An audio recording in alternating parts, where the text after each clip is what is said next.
Well, Israel has launched a project to collect all the testimonies of the hostages kidnapped on October 7th. Their horrific first-hand accounts are being filmed for documentation and will eventually be kept in the National Archives. CBN Middle East correspondent Julie Stahl reports from Jerusalem. Hamas kidnapped Mirav Tal and also took the body of her long-term partner Yaakov Tal on October 7th. I saw Yahya outside the house, sitting on his knees, and two terrorists were holding him by his sides. He was with his back to me. They were holding weapons, and he yelled at me, "I'm going to die." And I'm on a Vespa, and I told him, "Don't resist." One who was sitting was holding a knife to my neck. They brought me down from the Vespa. Someone hits me on the head. I almost lost consciousness. I was getting ready to take a shower. Then he told me, "You take a shower. When you finish, you don't wear your clothes. I'm coming to check you out if you have a chip in your body."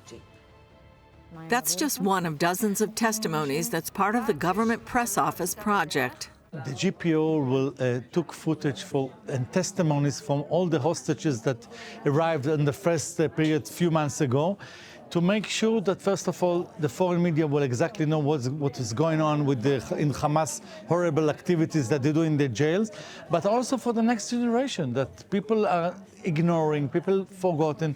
GPO Director Nitzan Chen stresses the importance of recording the personal first-hand stories for documentation and authenticity. So just imagine if even today, 6 months after the massacre, some people, even the Secretary of the UN denied that there was abuse against women at the jail. Just imagine what will happen 10 years from now. People will ignore, deny that there was some rape in October 7th, there was murder in October 7th. Therefore, the testimonies are very, very important for those days and next generation as well. Journalists met some participants during a preview of the film, which will eventually be stored in the National Archives. There were shouts of Jew in Arabic. They broke in screaming and shooting, bullet marks on the door. We understood my husband was shot. He was lying on the floor with his hands up. This was all in front of our eyes. At Kfar Aza, terrorists abducted Chen Goldstein Almog and 3 of her children. They also murdered her husband and oldest daughter. Then I ran to check on Yam, and I see that she was shot in the face, and I just saw this for a few seconds. It was a shocking sight. Something got opened right here, and blood was coming out of her head. Such a convulsion. She was half passed out. I was simply stunned, in shock, and I was asking myself, is what I'm seeing right now really happening? Malki Shem Tov is the father of 21-year-old Omer, still a hostage after being kidnapped from the Nova Festival. I didn't saw him already more than 7 months. I terribly miss him. And if he hear me, I want to tell him that we do everything to bring him back home. Him and all the other hostages. Omer, just wait for us. 70-year-old Louis Har, kidnapped along with his friend Fernando Simon Marman, has a different story. The IDF rescued them in February. Suddenly, I heard boom, and then wild shooting began, and someone grabbed my leg, pulled me down, and said, "Put your head down." He said, "Luis, we are the IDF. The IDF. We came to take you home." From that moment, that's it. I was in their hands.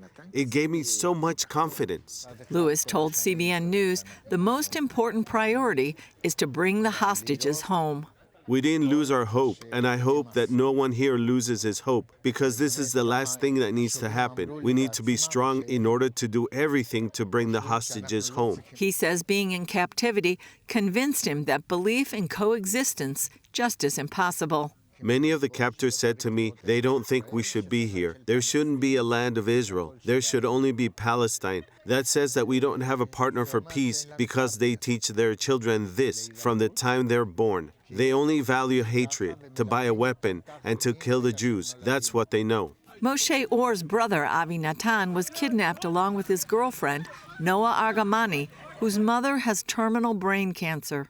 Moshe hopes the free world will pressure Hamas in any way possible to free the hostages, because not doing so sends a dangerous message. What will the terrorists all over the world will see and learn? They will learn that by taking hostages, civilians hostages, they can have benefits or earn something in the political field. Imagine yourself what will happen in terrorists in the USA. They will try, okay, if they will want to get something in the political field, they will take hostages. With Israeli hostages still in Hamas captivity, the issue remains a top priority for Israel. Julie Stahl, CBN News, Jerusalem. Well, this is why Israel is in this war. It's because of what happened on October 7th. They were trying to live in peace. For anyone saying that they were occupying Gaza, you don't know your history. Israel hasn't been in Gaza since 2006, 2007. At our insistence, at the U.S. insistence, under the Bush administration, Gaza had free and open elections. In that, they chose and they voted for Hamas to become their government. Hamas formed a government and then canceled all future elections. That's the reality. In their founding document, they call for the elimination of Israel. And that means the murder of every single Jew in Israel. They want to wipe Israel off the map. That is against international law, going all the way back to the League of Nations, the San Remo Conference, the British Mandate. It was all designed to create a homeland for the Jewish people, a restoration of the people to the land of their ancestors. That was recognized by the UN and by the United States in 1948. That's the real history. And when you understand the real history, you have to stand with Israel. That is standing for international law. That is standing for peace. If you think there's a two-state solution in the future, please think again, because the Palestinians don't believe that. They want a one-state solution called Palestine. And they've said that and preached that and taught that to their children all the way back to 1948. They do not want a Jewish state. They won't recognize international law, and they will keep fighting, keep the terrorism, keep all of these things. This is an absolute war of terrorism. It's also a war against an ideology. In the West, everyone who believes in democracy and freedom of conscience and freedom of religion. In Israel, Israel takes care of all of the religions. Everyone who has citizenship has a right to vote, right to participate. Muslims are elected to the Knesset. All of these things are our values, and in those values, we need to absolutely stand with Israel. Well, if you want to know more about the history of Israel, we have a documentary. It's called In Our Hands.